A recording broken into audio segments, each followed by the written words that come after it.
Hi అండి, welcome back to my channel. ముందుగా ఒక 3 days నుంచి హెవీ రెయిన్స్ కాబట్టి ఈ రెయిన్స్కి ఇంట్లోనే ఉంటూ జాగ్రత్తగా ఉండండి. అలాగే ఈ రైనీ సీజన్లో కొంచెం స్పెషల్గా వేడివేడిగా చేసుకునేటట్టుగా సేమియా పాయసం చేసుకున్నాము. ఫస్ట్ అయితే డ్రై ఫ్రూట్స్ అన్నీ నెయ్యిలో వేయించేసేసుకొని తర్వాత పక్కన పెట్టేసుకున్నాం. తర్వాత సేమియాను కూడా బాగా డ్రై రోస్ట్ చేసేసుకొని బ్రౌనిష్ కలర్లోకి వచ్చాక అలాగా తర్వాత కొంచెం హాట్ వాటర్ని స్టవ్ మీద పెట్టుకున్నాము. ఈ హాట్ వాటర్ని ఈ సేమియా ఎంత వేయించుకున్నాం కదా దాంట్లో వేసేస్తే సేమియా కాస్త మెత్తబడుతుంది అంట.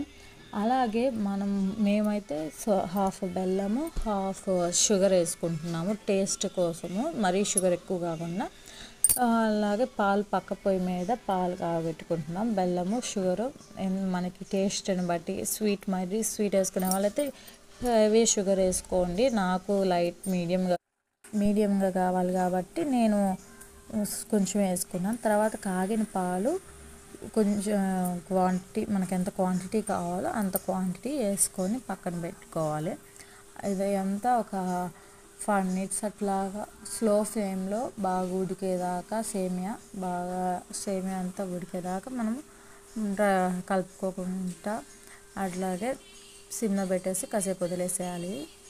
మొత్తం తర్వాత లాస్ట్లో మిక్స్ చేసుకొని టేస్ట్ మనకి సరిపోయిందా లేదా చూసుకొని షుగర్ బౌల్లోకి తీసుకుంటే వేడివేడిగా ఈ రైనీ సీజన్లో సేమియా పాయసం రెడీ.